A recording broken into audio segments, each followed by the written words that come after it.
Good morning students. Unit 10 haloalkanes and haloarenes हम discuss कर रहे थे। हमने लास्ट लेक्चर में डिस्कस किया था topic nucleophilic substitution reaction SN1 और SN2 के बारे में हमने डिस्कस किया था।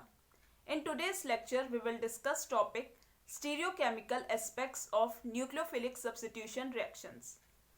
इस टर्म को समझने के से पहले हम ये टर्म समझेंगे प्लेन पोलराइज्ड लाइट क्या होती है। ये ऑर्डिनरी लाइट है जो कंसिस्ट करती है इलेक्ट्रोमैग्नेटिक वेव्स जिनकी वाइब्रेशन सभी प्लेन में है। जब हमने ऑर्डिनरी लाइट को पास किया थ्रू निकोल प्रिज्म जो कि कैल्साइट से बना हुआ है, तब हमने देखा हमें प्लेन पोलराइज्ड लाइट मिली, यानी वो बीम ऑफ लाइट जिसकी वाइब्रेशन एक ही प्लेन में है। जब हमने प्लेन पोलराइज्ड लाइट को पास किया थ्रू ऑर्गेनिक कंपाउंड, तो हमने देखा कि जो ऑर्गेनिक कंपाउंड ने रोटेट करा प्लेन पोलराइज्ड लाइट को टुवर्ड्स राइट, तो उसे हम डेक्स्ट्रोरोटेटरी कहते हैं। और जब इस ऑर्गेनिक कंपाउंड ने प्लेन पोलराइज्ड लाइट को रोटेट करा टुवर्ड्स लेफ्ट, तो उसे हम लेवोरोटेटरी कहते हैं। डेक्स्ट्रोरोटेटरी को हम रिप्रेजेंट करते हैं प्लस से और स्मॉल डी से, और लेवोरोटेटरी को हम रिप्रेजेंट करते हैं माइनस और स्मॉल एल से। नाउ स्टूडेंट्स, अब हम डिस्कस करते हैं ऑप्टिकल एक्टिविटी। तो इन्हीं सब्सटेंसेस को जो रोटेट करते हैं प्लेन पोलराइज्ड लाइट को, उसको हम क्या कहते हैं? Optical active substances. और इस प्रॉपर्टी को जो रोटेट करते हैं ये सब्सटेंसेस प्लेन पोलराइज्ड लाइट को, उसको हम क्या कहते हैं? Optical activity. नाउ स्टूडेंट्स, अब कुछ ये प्लेन पोलराइज्ड लाइट कुछ एंगल से भी रोटेट होगी, वो मेजर्ड होती है with the help of instrument called polarimeter. The angle by which plane polarized light is rotated, it is measured by an instrument called polarimeter. Such plus और negative isomers जो हैं optical active compound को, उनको हम क्या कहते हैं? Optical isomers. Now students, अब हम आइडेंटिफाई कैसे करेंगे ऑप्टिकल एक्टिव कंपाउंड को। सबसे पहले क्या कंडीशन है कि मॉलिक्यूल में कायरल कार्बन होना चाहिए। कायरल कार्बन का मतलब क्या है? जैसे ये कार्बन कायरल कार्बन है, यानी इसके पास 4 डिफरेंट ग्रुप्स अटैच्ड हैं। इस कार्बन के साथ OH जुड़ा हुआ है, यहाँ पे CH3 जुड़ा हुआ है, यहाँ पे C2H5 जुड़ा हुआ है, यहाँ पे हाइड्रोजन जुड़ा हुआ है। तो 4 डिफरेंट ग्रुप्स जुड़े हुए हैं इस कार्बन एटम से। तो इसको हम क्या कहते हैं? कायरल कार्बन और एसिमेट्रिक कार्बन और स्टीरियो सेंटर।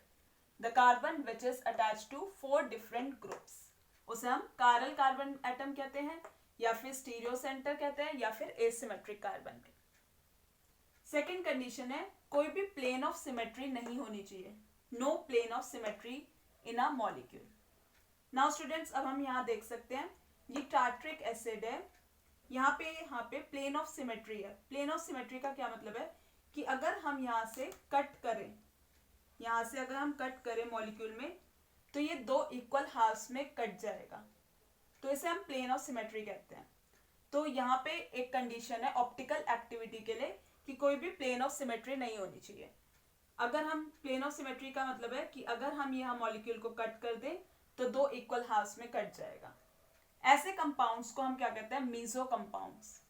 जो कंपाउंड्स शो नहीं करते ऑप्टिकल एक्टिविटी, जबकि इनके पास कायरल कार्बन एटम भी प्रेजेंट है। ये कायरल कार्बन एटम है क्योंकि यहाँ पे 4 डिफरेंट ग्रुप्स अटैच्ड हैं, तो तब भी ये ऑप्टिकल एक्टिविटी शो नहीं करते।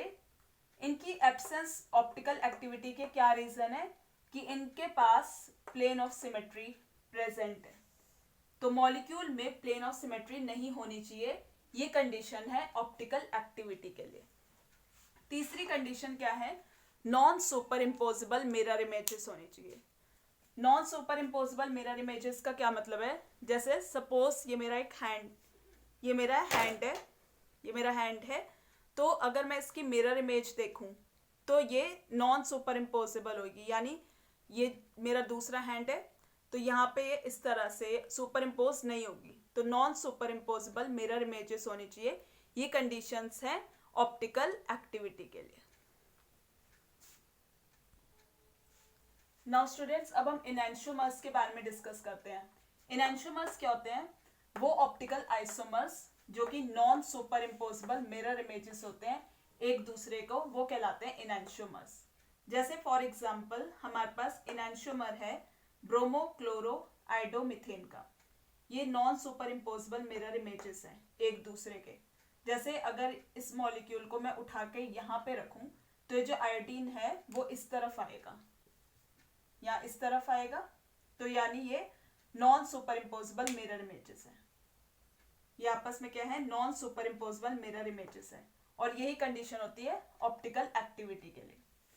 रेसिमिक मिक्सचर क्या है? रेसिमिक मिक्सचर होता है अ मिक्सचर जो कंटेन करता है इक्वल अमाउंट ऑफ टू एनैंशियोमर्स, उसे हम रेसिमिक मिक्सचर कहते हैं। रेसिमिक मिक्सचर ऑप्टिकली इनएक्टिव होता है। क्यों?